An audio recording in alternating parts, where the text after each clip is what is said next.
L'enlèvement et la grande tribulation partie 2. Tout ce qu'il faut savoir, les détails bibliques et spirituels sur l'enlèvement et la grande tribulation. L'enlèvement avant, au milieu ou après la grande tribulation? Nous vous saluons dans le précieux nom de notre Seigneur Jésus-Christ qui nous bénit et nous fortifie de jour en jour dans cette vocation de la marche chrétienne. Nous rendons grâce à Dieu pour ces messages qu'il ne cesse de nous donner pour nous réconforter et nous encourager dans notre communion intime avec lui. Que toute la gloire soit à notre Seigneur Jésus-Christ seul, le Dieu de toute chair et de tout esprit qui est la source de nos inspirations. Amen. Notez bien, ceci est une étude biblique approfondie et non une simple exhortation, donc ne murmurez pas contre la taille du texte. Mais bénissez le Seigneur qui a donné l'inspiration dans tous les détails comme nous l'avons dit. Après avoir parlé de l'enlèvement, nous allons continuer à parler de la grande tribulation, car nous croyons que ces deux sujets sont très importants et nécessaires à connaître pour notre maturité, notre croissance spirituelle et pour mieux nous aider à être préparés pour le retour du Seigneur. Pour cela nous allons expliquer dans tous les détails l'accomplissement de l'événement de la grande tribulation et afin faire l'amalgame entre le principe de succession entre l'enlèvement et la grande tribulation. Dernière partie 2, la grande tribulation. Tout ce qu'il faut savoir, les détails bibliques et spirituels sur l'enlèvement. Qu'est-ce que la grande tribulation? La grande tribulation est la plus grande épreuve de douleur que passera l'humanité. Le passage obligatoire d'un châtiment que devront passer ceux qui n'étaient pas préparés pour la rencontre de l'époux. La grande tribulation donnera aussi une chance de salut mais au travers du martyre, certains seront sauvés mais très peu, vraiment peu. Ceux qui seront sauvés à la grande tribulation seront aussi avec le Seigneur après leur grande épreuve et de tribulation au prix de leur propre sang lavant ainsi leur robe dans le sang de l'agneau. Apocalypse, 7h14. Je lui dis, mon Seigneur, tu le sais. Et il me dit, ce sont ceux qui viennent de la grande tribulation, ils ont lavé leurs robes, et ils les ont blanchies dans le sang de l'agneau. Distinction entre épreuve, tribulation et grande tribulation. La grande tribulation aussi fait partie des choses très importantes mentionnées dans la Bible, mais elle est l'une des choses à éviter pour le chrétien. La vie chrétienne est pleine d'épreuves et de tribulations à cause de la vie de piété, de sainteté et de justice que le croyant est appelé à vivre. 2 Timothée, 3h12. Tous ceux qui veulent vivre pieusement en Jésus-Christ seront persécutés. Mais les épreuves et les persécutions qui sont présentes ne sont pas la grande tribulation à venir. Cependant retenons que chaque chrétien sera sous à l'examen de ce qui implique les aspects à savoir, les épreuves et les tribulations. Ces détails sont des torrents, vents les plus souvent manifestants dans la vie chrétienne. Le croyant qui vit sur marche chrétienne sans épreuve, ni tentation, ni outrage, persécution, tribulation n'a pas encore connu le haut niveau du degré de la foi et n'est digne du Seigneur. Les épreuves de la foi, elles sont des tests que Dieu soumet aux membres du corps de l'Église pour mesurer le degré de leur foi et leur espérance afin qu'ils soient approuvés ou non pour être enlevés. 1 Pierre 1 2.6 à 7. C'est là ce qui fait votre joie, quoique maintenant, puisqu'il le faut, vous soyez attristés pour un peu de temps par diverses épreuves, afin que l'épreuve de votre foi, plus précieuse que l'or périssable qui cependant est éprouvé par le feu, ait pour résultat la louange, la gloire et l'honneur, lorsque Jésus-Christ apparaîtra. 2 Pierre 2 2.9. Le Seigneur s'est délivré de l'épreuve les hommes pieux, et réservé les injustes pour être punis au jour du jugement, avant le jour de l'avènement de notre Seigneur Jésus-Christ. Chaque chrétien sera nécessairement exposé à l'épreuve de mais ce qui doit être notre priorité malgré les diverses tristesses est que nous devons demeurer fermes et inébranlables afin d'obtenir le précieux prix d'or que Christ nous réserve. L'épreuve de la foi du croyant est différente de la grande tribulation, car l'épreuve est indispensable et irrévocable. Les tribulations et persécutions, ce moment d'examen de la foi devient le plus compliqué pour plusieurs chrétiens au vu de toute manigance satanique qui s'insère souvent. Les tribulations et persécutions sont indispensables du point de vue de notre foi. Les apôtres ont été outragés et persécutés à cause de leur foi mais ce n'est pas encore la grande tribulation. La Bible nous relate beaucoup des faits où les apôtres ont été persécutés par outragés à cause de leur croyance en Jésus-Christ. Néanmoins le Seigneur nous a avertis.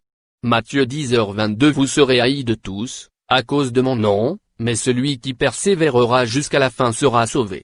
Romains 8 2.35-39. Qui nous séparera de l'amour de Christ? Sera-ce la tribulation, ou l'angoisse, ou la persécution, ou la faim, ou la nudité, ou le péril, ou l'épée.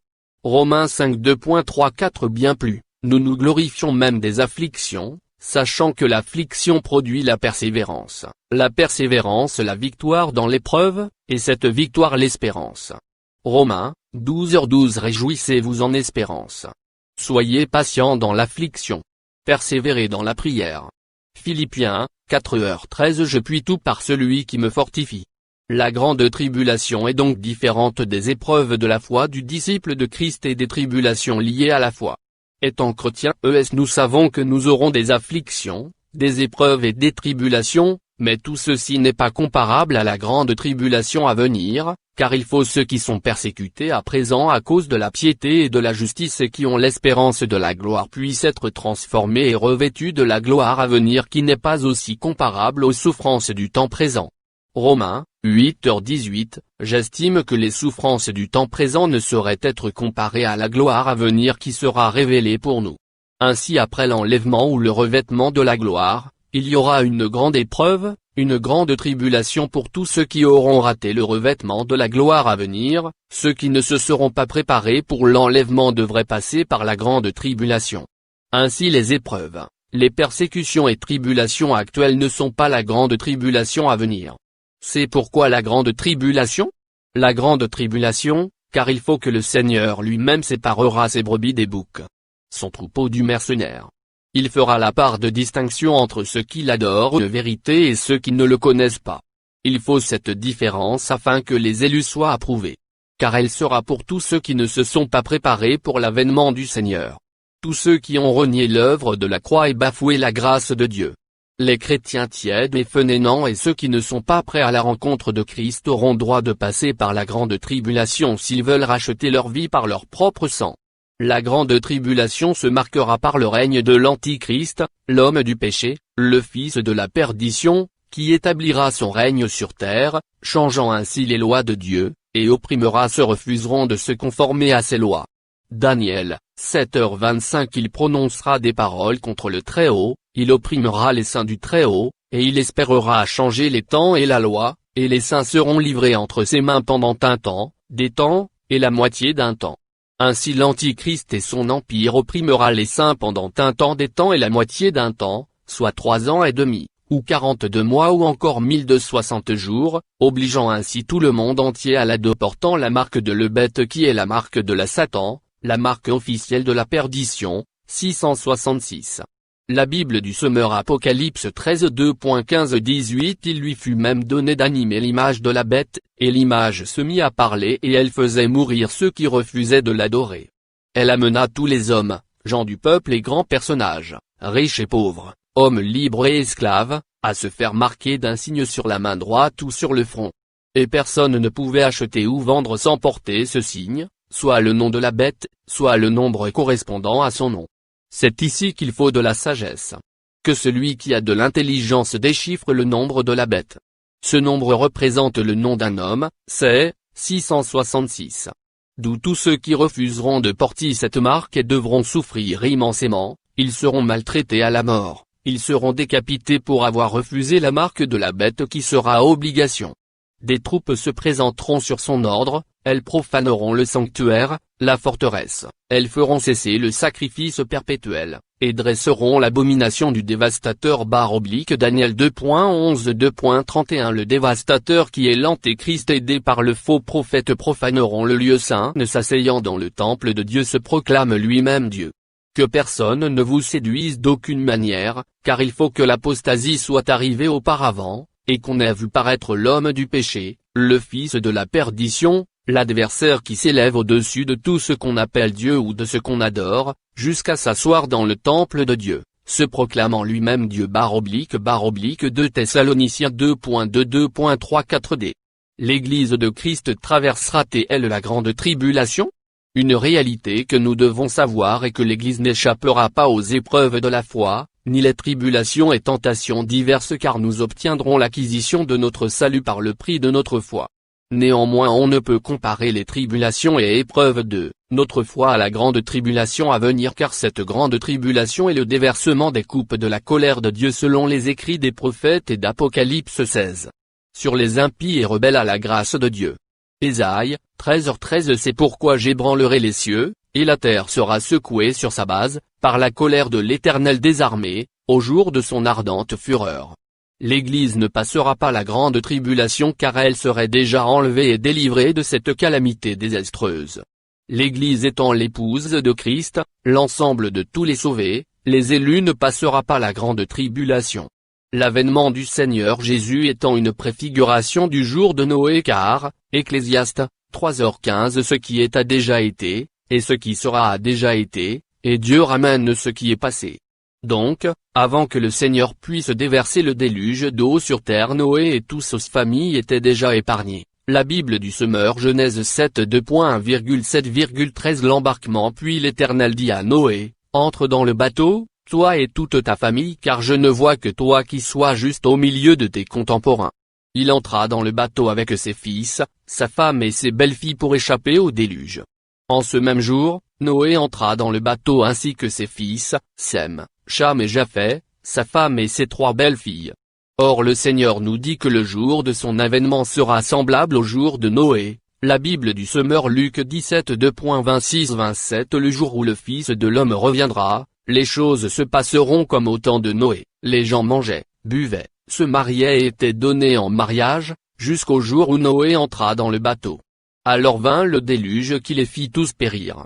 Ainsi de même que Noé y furent épargnés du déluge, l'Église, les saints, les justes, les préparés et les consacrés seront épargnés de la grande tribulation à venir. La grande tribulation marquera la fin du temps de la grâce et le début de la colère de Dieu sur les nations rebelles et peuples impies. L'œuvre du salut par Christ est donc l'ouverture du portail et démarrage du temps de la grâce. Après la trompette retentissante de Dieu, l'humanité entière subira les tourments les plus angoissants et effrayants. Car Jésus-Christ disait que ce qui arriva au temps de Noé, arrivera de même à l'avènement du Fils de l'homme.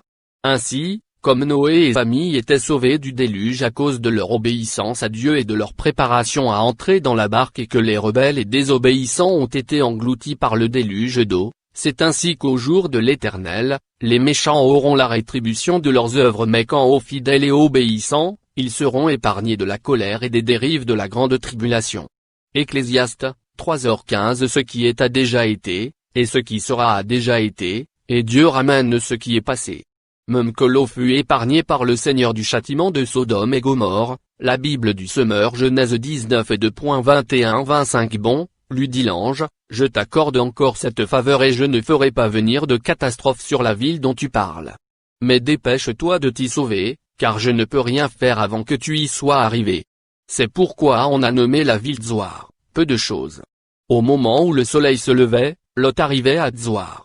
Alors l'Éternel fit tomber sur Sodome et sur Gomorrhe une pluie de soufre enflammée par un feu qui venait du ciel, de l'Éternel. Il fit venir une catastrophe sur ces villes ainsi que sur toute la région. Toute la population de ces villes périt ainsi que la végétation.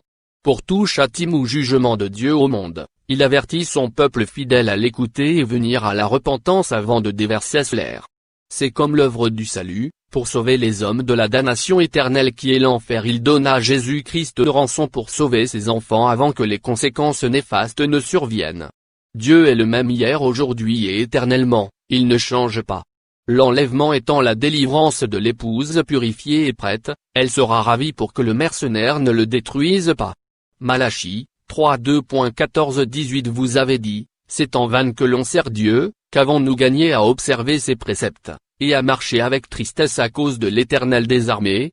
Maintenant nous estimons heureux les hautains, oui, les méchants prospèrent, oui, ils tentent Dieu, et ils échappent.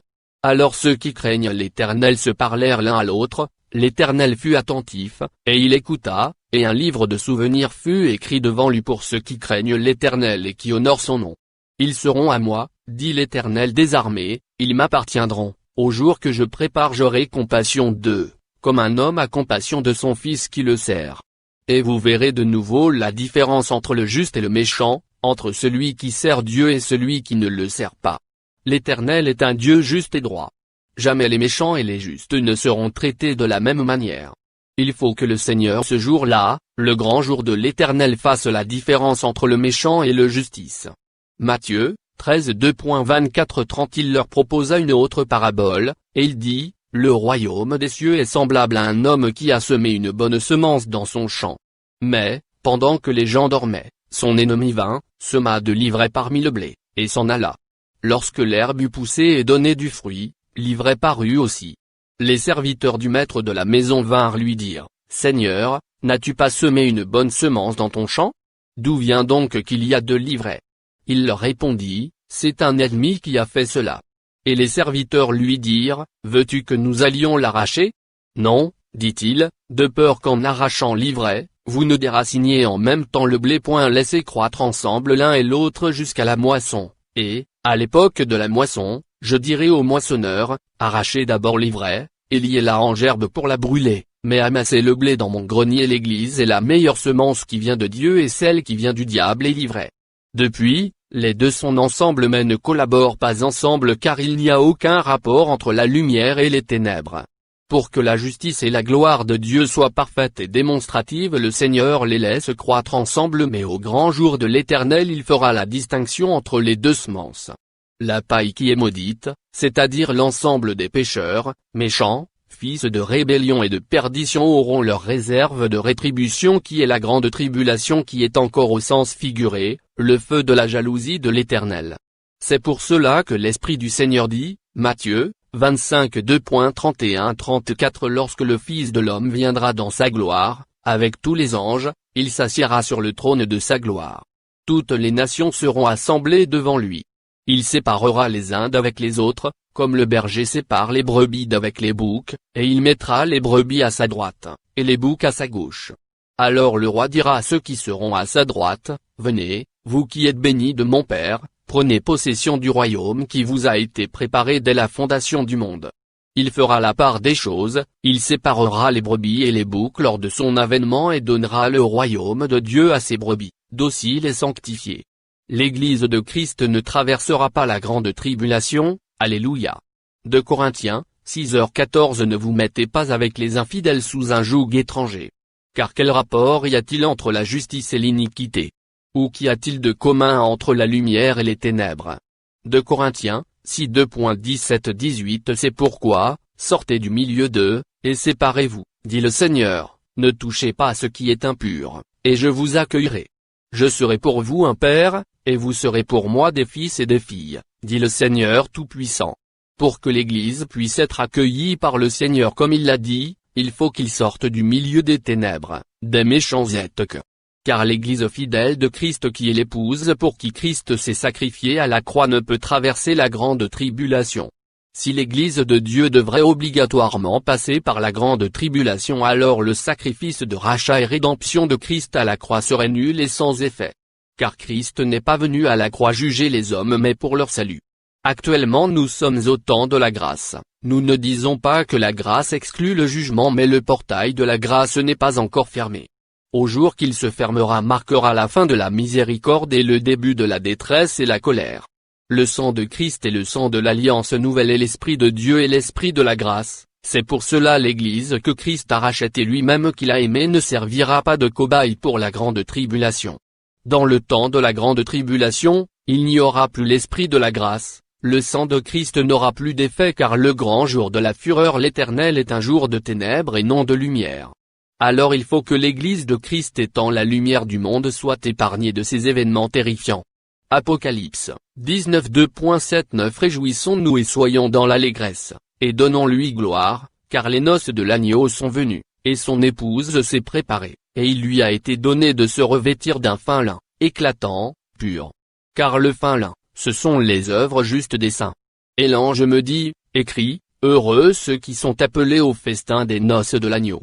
Et il me dit, ces paroles sont les véritables paroles de Dieu.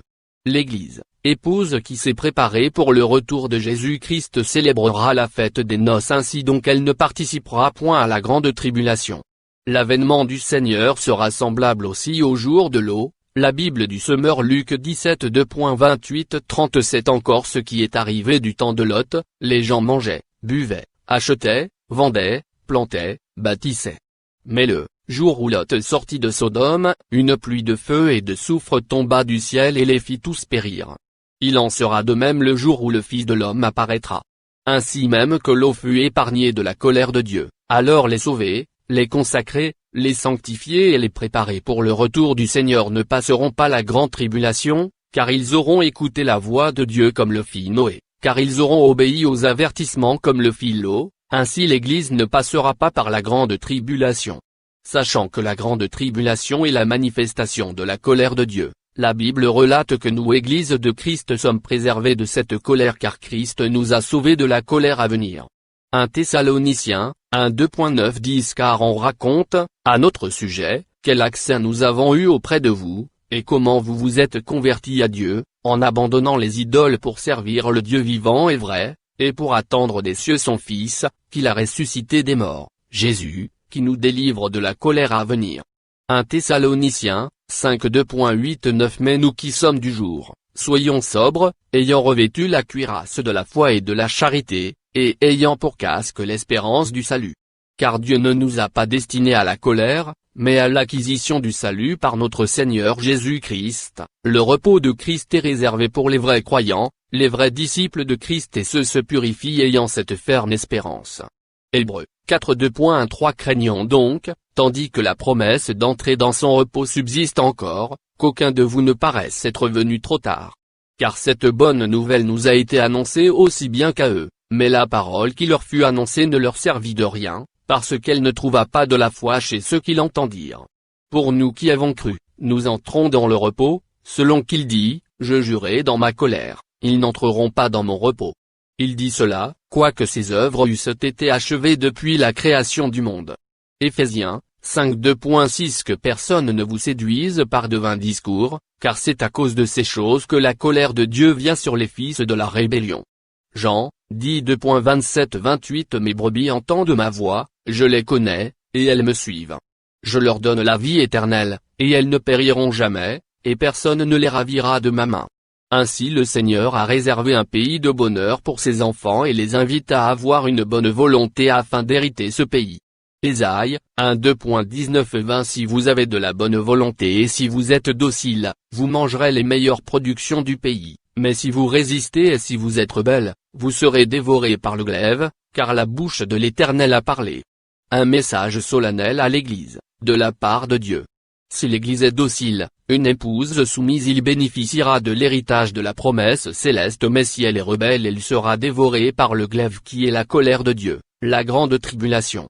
D'où l'Église épouse de Christ ne traversera jamais la grande tribulation car l'Éternel ne l'a pas permis. Ceux qui enseignent que l'Église traversera la grande tribulation doivent cesser d'effrayer le peuple de Dieu lui promettant la colère à venir. L'Église de Dieu qu'il s'est acquise par son sang, le sang de l'alliance et l'esprit de la grâce.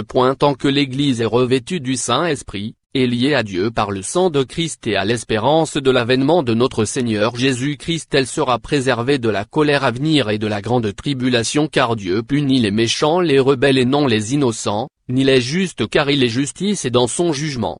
Psaume 145:2.17 L'Éternel est juste dans toutes ses voies, et miséricordieux dans toutes ses œuvres. Psaume 19h10 La crainte de l'Éternel est pure, elle subsiste à toujours, les jugements de l'Éternel sont vrais, ils sont tout justes. Seule l'Église apostat, les vierges folles, la paille, l'Église tiède, mondaine, corrompue et égarée traversera la grande tribulation, jusqu'au sang mais l'Église de Christ véritable, les vierges sages, lavées et sanctifiées dans le sang de l'agneau seront enlevées à la gloire de Dieu. Comment se passera la grande tribulation ? La grande tribulation se passera avec des douleurs terribles, des souffrances inexplicables, des regrets et des crises de détresse du jamais vu depuis la création du monde, à l'image de ce qui est dit dans la Bible du semeur Ézéchiel 7:2.19-22 Ils jetteront dehors leur argent, dans les rues, et considéreront leur or comme souillé, car ni l'argent ni l'or ne pourront les sauver au jour de la colère de l'Éternel, ni apaiser leur faim, ils ne satisferont aucun de leurs désirs, car c'est l'argent et l'or qui les ont fait tomber dans le péché. Ils ont mis leur orgueil dans leur parure magnifique et ils s'en sont servis pour fabriquer des idoles abominables et exécrables. C'est pourquoi tout cela je le rendrai impur, je le donnerai à des étrangers pour qu'ils le pillent, comme butin aux méchants de la terre qui viendront le souiller. Je détournerai d'eux ma face et l'on profanera le lieu que je chéris. Des brigands y pénétreront et le profaneront. Sophonie 1:2.14-18 Le grand jour de l'Éternel est proche, il est proche, Il arrive en toute hâte, le jour de l'Éternel fait entendre sa voix, et le héros pousse des cris amers. Ce jour est un jour de fureur, un jour de détresse et d'angoisse, un jour de ravage et de destruction, un jour de ténèbres et d'obscurité, un jour de nuée et de brouillard, un jour où retentiront la trompette et les cris de guerre contre les villes fortes et les tours élevées. Je mettrai les hommes dans la détresse, et ils marcheront comme des aveugles, parce qu'ils ont péché contre l'Éternel, je répandrai leur sang comme de la poussière, et leur chair comme de l'ordure. Ni leur argent ni leur or ne pourront les délivrer, au jour de la fureur de l'Éternel, par le feu de sa jalousie tout le pays sera consumé, car il détruira soudain tous les habitants du pays. D'où les gens chercheront la mort mais la mort ne sera plus. Apocalypse 9 2.6-7. En ces jours-là, les hommes chercheront la mort, et ils ne la trouveront pas, ils désireront mourir, et la mort fuira loin d'eux. Ces sauterelles ressemblaient à des chevaux préparés pour le combat, il y avait sur leur tête comme des couronnes semblables à de l'or, et leurs visages étaient comme des visages d'hommes. Il y aura tellement de détresse que si ces jours n'est un réduit personne ne sera sauvé à cause de l'immensité des douleurs et des châtiments. Matthieu 24 2.21-22. Car alors, la détresse sera si grande qu'il n'y en a point eu de pareil depuis le commencement du monde jusqu'à présent, et qu'il n'y en aura jamais. Et, si ces jours n'étaient abrégés, personne ne serait sauvé, mais, à cause des élus, ces jours seront abrégés. Étant la bête, l'antéchrist, l'homme impie, l'incarnation du diable, soumettra les hommes à recevoir la marque de la bête 666. Personne ne peut acheter ni vendre sans cette marque. Apocalypse 13 2.16-18. Et elle fit que tous, petits et grands, riches et pauvres, libres et esclaves, reçussent une marque sur leur main droite ou sur leur front, et que personne ne put acheter ni vendre, sans avoir la marque, le nom de la bête ou le nombre de son nom. C'est ici la sagesse. Que celui qui a de l'intelligence calcule le nombre de la bête. Car c'est un nombre d'hommes, et son nombre est 666. Les personnes qui auront la marque de la bête subiront la colère de l'agneau, les 7 coupes de la colère de Dieu. Apocalypse 16, alors que ceux qui la refuseront seront massacrés par la bête. F. L'enlèvement, avant, au milieu ou après la grande tribulation? À quel moment viendra la grande tribulation? La grande tribulation viendra juste après l'enlèvement de l'Église, car l'Antéchrist paraîtra pour gouverner le monde, mais pour le cas il doit être retenu pour se manifester son temps. 2 Thessaloniciens 2 2.6. Et maintenant vous savez ce qui le retient, afin qu'il ne paraisse qu'en son temps. Lorsque l'Église aura disparu, alors apparaîtra le fils de la perdition, l'Antéchrist, pour séduire ceux qui auront raté l'enlèvement pour qu'ils puissent porter marque. 2 Thessaloniciens 2 2.7. Car le mystère de l'iniquité agit déjà, il faut seulement que celui qui le retient encore ait disparu. 2 Thessaloniciens 2 2.8. Et alors paraîtra l'impie, que le Seigneur Jésus détruira par le souffle de sa bouche, et qu'il anéantira par l'éclat de son avènement. 2 Thessaloniciens 2 2.9. L'apparition de cet impie se fera, par la puissance de Satan, avec toutes sortes de miracles, de signes et de prodiges mensongers. 2 Thessaloniciens 2h10. Et avec toutes les séductions de l'iniquité pour ceux qui périssent parce qu'ils n'ont pas reçu l'amour de la vérité pour être sauvés. Ainsi il fera beaucoup de signes et de miracles mensongers pour séduire le monde entier, qu'il est le seul secours, qu'il est le seul qui peut faire vivre et qui a l'autorité. Ainsi il séduira beaucoup et imposera une marque. Apocalypse 13h14. Et elle séduisait les habitants de la terre par les prodiges qui lui étaient donnés d'opérer en présence de la bête, disant aux habitants de la terre de faire une image à la bête qui avait la blessure de l'épée et qui vivait.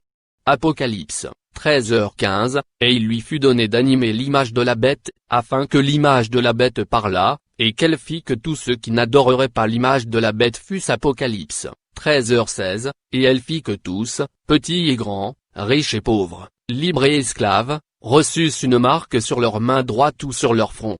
Apocalypse 13h17. Et que personne ne put acheter ni vendre, sans avoir la marque, le nom de la bête ou le nombre de son nom. Ainsi tous ceux qui vont refuser la marque n'auront plus droit à rien, mais ils seront plutôt maltraités, persécutés, et éprouvés. Ce sera alors la grande tribulation qui viendra sur le monde entier. Mais dans tout ceci, l'Église sera déjà enlevée avant la grande tribulation, avant l'application de l'Antéchrist. L'Église serait enlevée avant la grande tribulation. Le mystère de l'iniquité agit depuis, l'apostasie ronge, l'esprit de l'antéchrist existe déjà car l'esprit du diable, les ténèbres. Malgré tout cela l'antichrist n'est pas apparu car la lumière de Dieu qui est l'Église s'oppose à lui. L'Église de Christ, la foule des rachetés mène une guerre spirituelle tant pour détruire les œuvres du diable. Quand l'Église sera enlevée l'homme impie sera manifesté car il est rempli des ténèbres, c'est pour cela que la Bible dit que le jour de l'Éternel est ténèbres. Pour ceux qui disent que la grande tribulation est avant l'enlèvement de l'Église, ils sont dans la confusion totale car s'ils affirment cela ils annoncent la colère de Dieu sur l'épouse de Christ. Ils préparent ainsi l'Église pour la grande tribulation et non l'avènement du Seigneur Jésus-Christ. Ils enseignent la peur, la panique, la dépression, la psychose aux enfants de Dieu afin qu'ils perdent l'espérance de la foi et de la gloire à venir. Les chrétiens qui divulguent cette doctrine n'ont pas d'arguments solides ou de base biblique spirituelle et profonde. Ils se basent sur quelques versets mal interprétés mêlés de confusion ayant aucun pilier de la saine doctrine. Pour nous ces vrais enfants nous avons la promesse, l'espérance de son avènement car nous croyons qu'il nous délivrera de la colère future si nous sommes fidèles et nous préparons davantage. 2 Timothée 4 2.8 Désormais la couronne de justice m'est réservée, le Seigneur, le juste juge, me le donnera dans ce jour-là, et non seulement à moi, mais encore à tous ceux qui auront aimé son avènement. Nous qui aimons son avènement alors soyons patients car l'heure est proche. Jacques 5 2.8 Vous aussi, soyez patients, affermissez vos cœurs, car l'avènement du Seigneur est proche. Jacques 5 2.7 Soyez donc patients, frères jusqu'à l'avènement du Seigneur. Voici, le laboureur attend le précieux fruit de la terre, prenant patience à son égard, jusqu'à ce qu'il ait reçu les pluies de la première et de l'arrière-saison. Bien-aimés, l'espérance de notre foi est l'attente et la patience pour l'avènement de notre Seigneur Jésus-Christ. Au grand jamais les apôtres nous ont enseigné d'espérer la colère à venir, c'est-à-dire la grande tribulation. Non. 1 Jean 2h28 Et maintenant, petits enfants, demeurez en lui, afin que, lorsqu'il paraîtra, nous ayons de l'assurance, et qu'à son avènement nous ne soyons pas confus et éloignés de lui. Bien-aimés, avec ce développement le Seigneur ôtera de vous le voile de l'ignorance, l'égarement, la tromperie des fausses doctrines qui ôtent de vous l'espérance de l'enlèvement et qui sèment la terreur, la peur, l'angoisse dans la vie des brebis du Seigneur les enseignant que l'enlèvement serait après la grande tribulation. Ils font la confusion entre les épreuves, les tribulations et la grande tribulation. Vous devez savoir à présent que l'enlèvement de l'Église n'est ni au milieu ou après la grande tribulation mais avant la grande tribulation. Après avoir compris et expliqué tout ceci, nous vous exhortons chers frères et sœurs à vous préparer pour l'enlèvement de l'Église dont personne ne connaît ni l'heure ni le jour. 1 Pierre 4 2.7 La fin de toute chose est proche. Soyez donc sages et sobres, pour vaquer à la prière. Matthieu 24h42 Veillez donc, puisque vous ne savez pas quel jour votre Seigneur viendra. Car si nous ne veillons pas nous aurons à rater l'enlèvement si la trompette sonnait, et nous aurons à passer la grande tribulation qui doit venir sur le monde entier.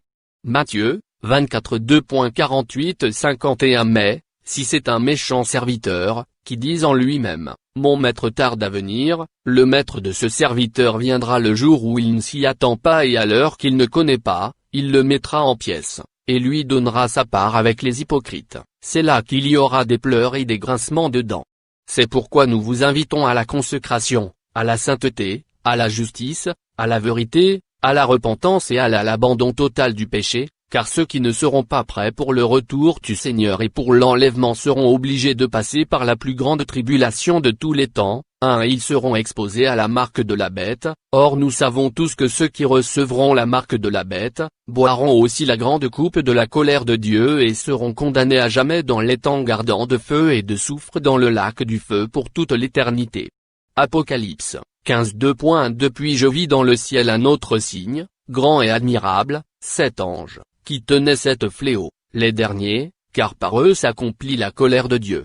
Et je vis comme une mer de verre, mêlée de feu, et ceux qui avaient vaincu la bête, et son image, et le nombre de son nom, debout sur la mer de verre, ayant des harpes de Dieu. Apocalypse 16 2.2 Et j'entendis une voix forte qui venait du temple, et qui disait aux 7 anges, allez, et versez sur la terre les 7 coupes de la colère de Dieu.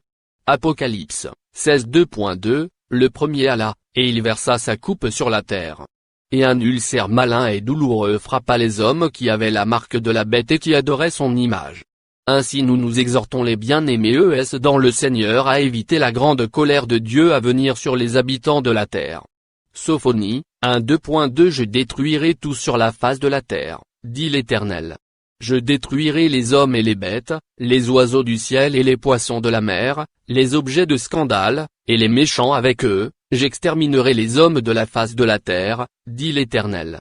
C'est pourquoi la Bible nous appelle à nous examiner nous-mêmes, à rechercher le Seigneur quand il fait encore temps. Sophonie, 2 2.3 Rentrez en vous-même, examinez-vous, nation sans pudeur, avant que le décret s'exécute et que ce jour passe comme la balle, avant que la colère ardente de l'Éternel fonde sur vous, avant que le jour de la colère de l'Éternel fonde sur vous. Cherchez l'Éternel, vous tous, humbles du pays, qui pratiquez ses ordonnances. Recherchez la justice, recherchez l'humilité. Peut-être serez-vous épargnés au jour de la colère de l'Éternel. Ainsi nous pourrons être épargnés, enlevés, protégés et sauvés de la grande tribulation qui va arriver. Ésaïe, 55 2.6 Cherchez l'Éternel pendant qu'il se trouve, invoquez-le, tandis qu'il est prêt. Car des jours viendront où le Seigneur ne va plus nous prêter oreille, il ne va plus nous écouter si nous ne l'écoutons pas maintenant, si nous rejetons ses commandements, lui aussi va nous rejeter au jour de la colère, au jour de nos cris vers lui. La Bible du Semeur Proverbe 1 2.24-32 J'ai appelé et vous m'avez résisté, j'ai tendu la main et personne n'y a prêté attention. Vous avez rejeté tous mes conseils et vous n'avez pas voulu de mes avertissements. C'est pourquoi, lorsque le malheur fondra sur vous, je rirai, quand la terreur vous saisira, je me moquerai. Quand l'épouvante, comme une tempête, viendra sur vous, que le malheur fondra sur vous comme un ouragan, et que la détresse et l'angoisse vous assailliront, alors ils m'appelleront, mais je ne répondrai pas. Ils me chercheront, mais ne me trouveront pas. Puisqu'ils ont détesté mon enseignement et qu'ils n'ont pas choisi de révérer l'Éternel, qu'ils n'ont pas voulu de mes conseils et qu'ils ont dédaigné tous mes avertissements, eh bien, ils récolteront les fruits de leur conduite et ils se répéteront jusqu'à ce qu'ils en aient plus qu'assez de leurs propres projets. Car la présomption des stupides causera leur mort, et l'assurance des insensés les perdra. C'est pourquoi nous devons laver constamment et quotidiennement nos robes, veiller et prier, nous sanctifier davantage afin de pouvoir éviter la grande tribulation, et avoir part aux noces de l'agneau. Apocalypse 19 2.7-9 Réjouissons-nous et soyons dans l'allégresse, et donnons-lui gloire, car les noces de l'agneau sont venues, et son épouse s'est préparée. Apocalypse 19 2.8 Et il lui a été donné de se revêtir d'un fin lin, éclatant, pur. Car le fin lin, ce sont les œuvres justes des saints. Et l'ange me dit, écris, heureux ceux qui sont appelés au festin des noces de l'agneau. Et il me dit, ces paroles sont les véritables paroles de Dieu. 1 Jean 3 2.3 Quiconque a cette espérance en lui se purifie, comme lui-même est pur.